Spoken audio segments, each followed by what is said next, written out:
নিষিদ্ধঘোষিত আওয়ামী লীগ, ছাত্রলীগ, যুবলীগ তাদের রাজনীতি 5 August close হয়ে গেছে। বাংলাদেশে আর এই খুনে হাসিনা রাজনীতি চলবে না। খুনে হাসিনা এবং তার দোসররা বাংলাদেশের স্বাধীনতা সার্বভৌমত্বের জন্য হুমকি।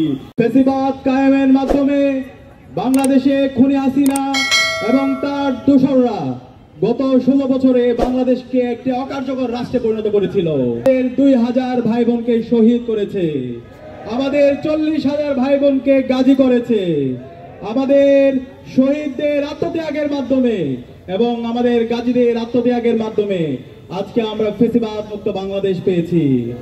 আমাদের এই নতুন বাংলাদেশে সবার স্বপ্ন ছিল শহীদদের আকাঙ্ক্ষার আলোকে একটি বৈষম্যহীন ইনসাফ ভিত্তিক বাংলাদেশ বিনির্মাণ করা। এবং গত 16 বছরে বাংলাদেশে যারা ফ্যাসিবাদ কায়েম করেছে, যারা গুম, খুন, আইনাগর তৈরির মাধ্যমে বাংলাদেশকে একটি ব্যর্থ রাষ্ট্রে পরিণত করেছিল, এই খুনি হাসিনা এবং তার সকল দোষরদের বিচার হবে। কিন্তু আজকে 1.5 বছর হওয়ার পরও শহীদদের রক্তের উপর যে অন্তর্বর্তীকালীন সরকার বসেছে, তারা এই খুনে হাসিনা এবং তার দোসরদের এখন পর্যন্ত দৃষ্টান্তমূলক বিচারের আওতায় নিয়ে আসতে পারেনি।